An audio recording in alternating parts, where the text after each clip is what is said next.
les cellules tumorales ou les cellules infectées notamment par des virus ou des parasites, tout en respectant les cellules saines et donc en ne lysant pas les cellules saines. C'est une action qui va se mettre rapidement en place. Donc là également, c'est un petit différent qui était là. Donc au contraire des lymphocytes T et B, c'est une action qui va se mettre plus rapidement en place et qui ne nécessite pas d'étape de prolifération, comme pour les lymphocytes T et B, ni d'étape de différenciation. Elles sont tout de suite compétentes pour lyser la cible qu'elles vont rencontrer si cela est nécessaire.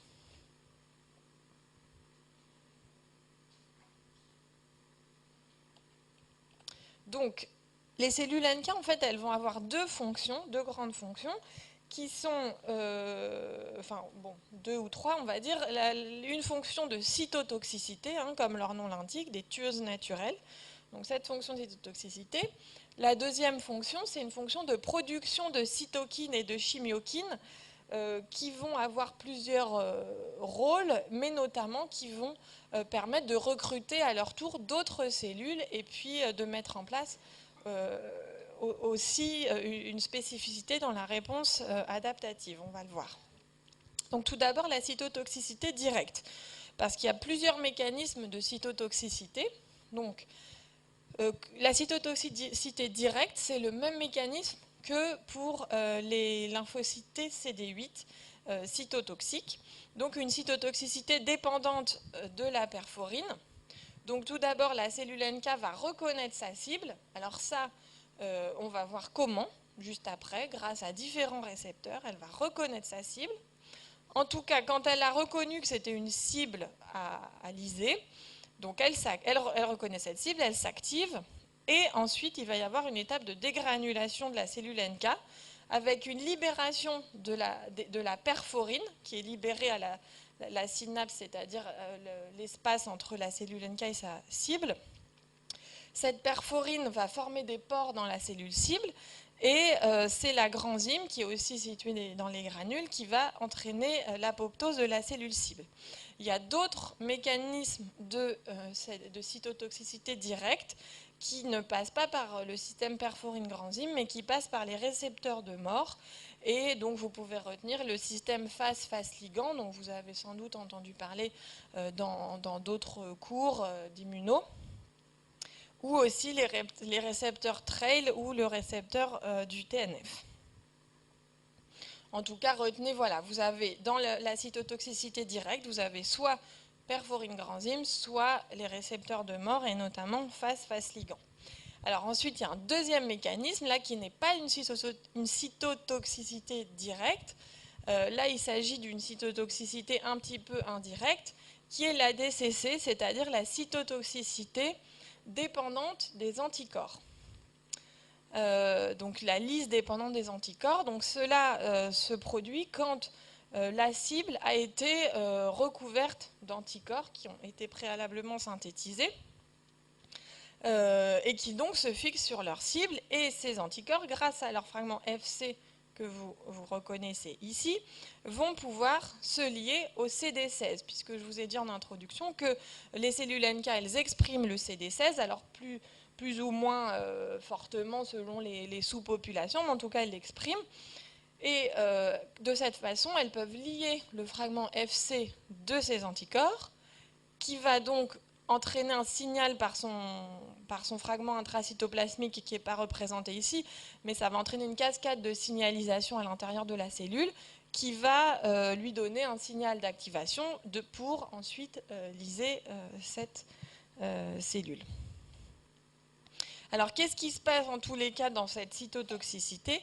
Il y a une redistribution polarisée des granules. Quand la cellule NK a reconnu sa cible, eh bien, il y a les granules qui vont se rapprocher et se mettre proches de la cellule cible afin que la synapse se mette en place et que la perforine fasse les pores en se libérant des granules.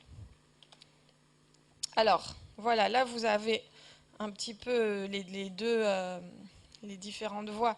En tout cas, là ici vous avez les récepteurs de mort qui vont activer la voie des caspases pro-apoptotiques et entraîner la lyse de la cellule, ou vous avez aussi par les voies des des granules, enfin du perforine granzyme, vous avez également l'activation, en tout cas de ces caspases, et on aboutit à l'activation de la caspase 3 et d'une apoptose de la cellule cible.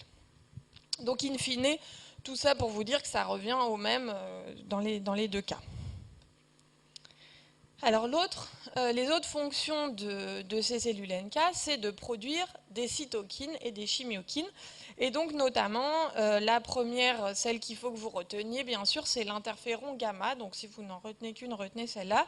Elles vont produire de l'interféron gamma et ça va permettre de contrôler la réplication virale en attendant que se mette en place la réponse par les lymphocytes TCD8 avant que le relais soit pris par ces cellules. Donc vous vous souvenez, c'est grâce à ça que la concentration virale ne continue pas à augmenter mais qu'elle se stabilise.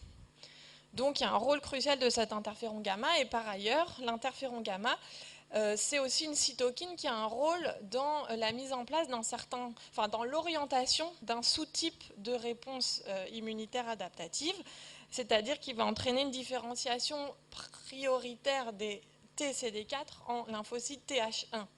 Et donc ça va intervenir, ça va avoir un rôle important dans le type de réponse qui va se mettre en place. Ce sera plutôt donc une réponse de type cellulaire qui va se mettre en place plutôt qu'une réponse humorale.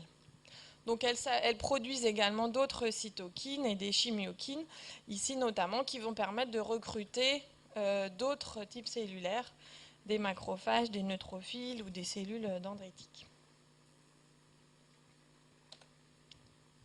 Alors, les récepteurs maintenant. Donc ça, c'est un gros chapitre concernant ces cellules. Donc voilà, retenez bien. Donc les cellules NK, elles expriment beaucoup de récepteurs qu'on va classer en deux types. Il y a des récepteurs activateurs et des récepteurs inhibiteurs. En tout cas, retenez aussi que tous ces récepteurs sont invariables, à la différence des lymphocytes T et puis également des lymphocytes B. Les récepteurs des cellules NK sont invariables, il n'y a pas de recombinaison génétique qui ont lieu. Et la liaison la reconnaissance de leurs ligands par ces récepteurs vont donner des signaux à l'intérieur de la cellule NK. C'est une balance, un équilibre entre les signaux activateurs et les signaux inhibiteurs qui vont nous dire si la cellule NK va s'activer et va activer ses fonctions de cytotoxicité ou de production de cytokines par la suite. Donc, les cellules NK, qu'est-ce qu'elles reconnaissent? Donc, ça, c'est un concept assez particulier à ces cellules. Les cellules NK, elles reconnaissent ce qu'on appelle le soi manquant. Alors, qu'est-ce que c'est le soi manquant? Le soi, c'est exprimé par les molécules du CMH de classe 1, comme vous le savez, qui sont présentes sur presque toutes les cellules de l'organisme. Et donc, le soi manquant, c'est l'absence de ces molécules de classe 1. Donc, les cellules NK, grâce à des récepteurs qui sont inhibiteurs, ces récepteurs vont s'activer quand il y a du soi manquant. Ce qui revient à dire qu'ils ne vont pas s'activer quand le soi est bien exprimé. Donc ils ne vont pas s'activer quand les molécules de CMH de classe 1 sont présents en nombre et en quantité et en qualité normale du point de vue de la cellule NK. Donc ça, c'est très très important et c'est assez spécifique à ces cellules. Donc on va détailler dans plusieurs exemples ces récepteurs.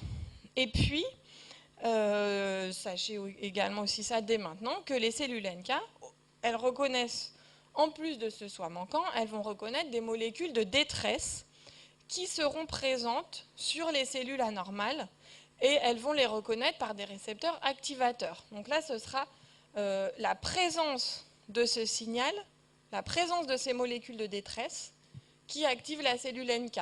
Alors que dans le premier cas, pour les récepteurs inhibiteurs, c'est l'absence du CMH de classe 1, donc le soi manquant, qui va déclencher l'activation de la cellule NK. Donc en tout cas, c'est la somme de ces signaux inhibiteurs et activateurs, cette balance, qui va déterminer et réguler l'activation de la cellule NK suite à son interaction avec la cellule cible, et donc déclencher ou pas des fonctions de cytotoxicité et de production de cytokines, et donc de recrutement de cellules par la suite.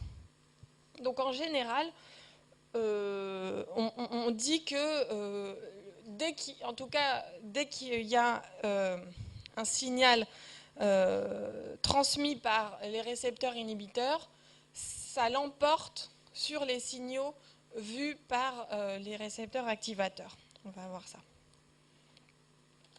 Donc, ici, on vous a mis la différence qui est importante entre cette immunité innée, ces cellules NK de l'immunité innée, et les cellules que vous connaissez peut-être mieux de l'immunité adaptative, c'est que d'habitude, un lymphocyte T, qu'est-ce qu'il reconnaît avec son TCR? Il reconnaît un peptide étranger. Il reconnaît donc le non-soi. Alors qu'ici, la cellule NK, par un récepteur inhibiteur, elle reconnaît le soi. Elle reconnaît le CMH de classe 1 qui est présent ici avec un peptide du soi également. Mais en tout cas, elle reconnaît ce CMH de classe 1 et si elle le reconnaît, elle ne s'active pas. Donc elle reconnaît le soi.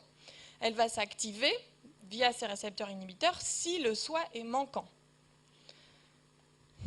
Donc en situation normale, une cellule normale ici, elle exprime toujours des molécules du CMH de classe 1 en nombre, en quantité normale et en qualité normale. Et quand je dis en qualité normale, j'entends par là que, comme je vous le disais en introduction, les cellules NK, elles ont eu un processus d'éducation, on appelle aussi de tuning, qui leur a appris à reconnaître, via ces récepteurs, via leurs récepteurs inhibiteurs, les molécules du CMH de classe 1 du soi, et pas les molécules de classe 1 du voisin.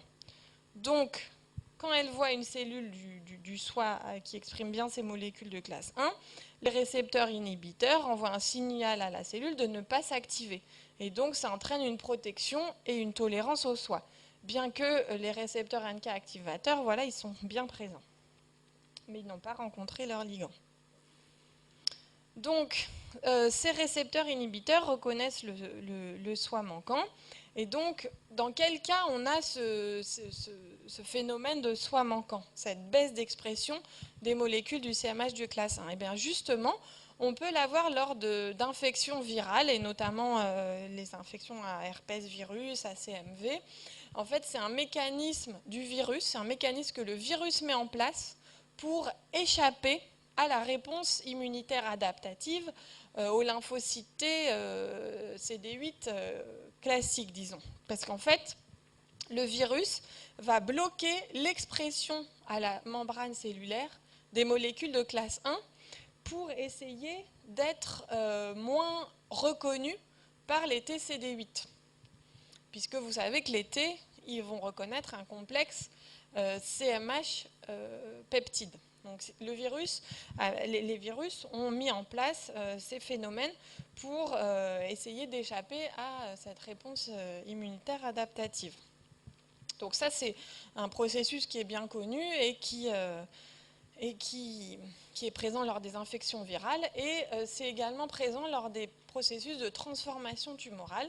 Il y a dans environ 80% des tumeurs ce phénomène de diminution de l'expression des molécules du CMH de classe 1 à la surface des cellules tumorales.